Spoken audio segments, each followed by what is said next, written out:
El gobierno distópico de la Casa Blanca dijo que resolvería el conflicto entre Rusia y Ucrania en 24 horas y que Rusia lo respetaba y la guerra aún continúa como si nada y va a continuar como si nada.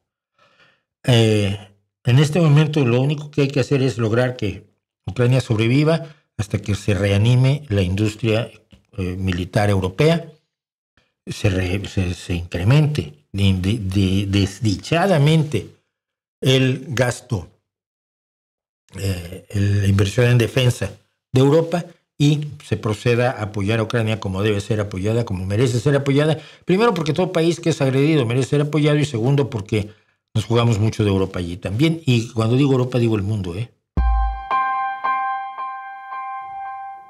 Me da la impresión, dice Adriana Viña, que en los últimos años se le está dando una imagen de héroe de guerra a Stalin por su posición y resistencia a la Segunda Guerra Mundial. ¿Qué opinas? Se le está dando en Rusia, se le da una gran importancia a Stalin porque finalmente es un héroe para Putin. Si Putin dice que va a desnazificar Ucrania, pues ¿quién fue el gran desnazificador? Se supone que Stalin. Y porque finalmente el culto a la personalidad de Stalin les gusta a todos los tiranos.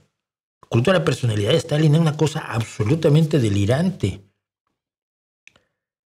Todo esto viene muy bien siempre y cuando se te olviden dos cosas. Uno, que antes de luchar contra los nazis, Stalin se hizo su amiguito y se repartió Polonia con Hitler. Bueno, no él y Hitler, sino Molotov y Ribbentrop, que se reunieron, pusieron el mapa de Polonia y dijo, pues yo quiero esta parte, pues yo quiero esta otra parte. Bueno, entonces mira, nosotros no nos peleamos entre nosotros y el día que tú quieras empezar una guerra, pues entramos juntos y yo me quedo con parte de Polonia, tú te quedas con la otra parte. Vale. Y fueron muy amiguitos durante mucho, mucho tiempo. Si olvidas ese pequeño detalle y olvidas la política de guerra quemada, de tierra quemada y de no rendición y de no retirada de las tropas del Ejército Rojo durante la invasión alemana, ¿qué quiere decir esto?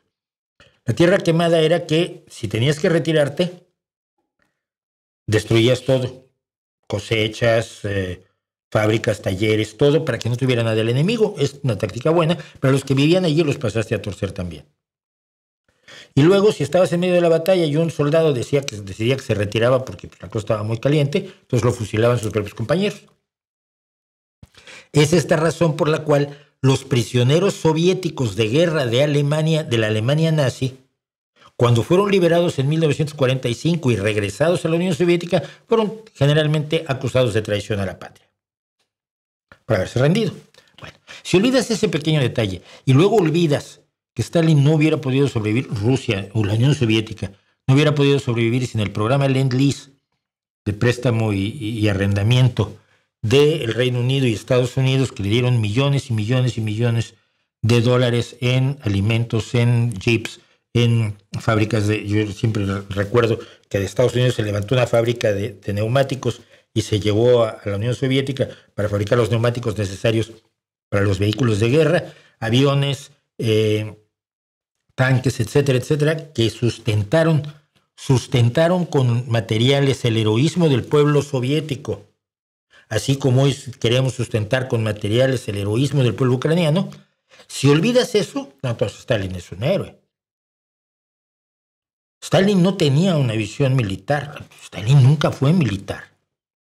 Y hay informes de que gente que sí sabía, como Zhukov o Molotov, a veces lo pasaban bastante mal con él. Entonces no hay mucho que rescatar, ¿no? Sin contar la cantidad de gente que mató. De los suyos, no de los otros.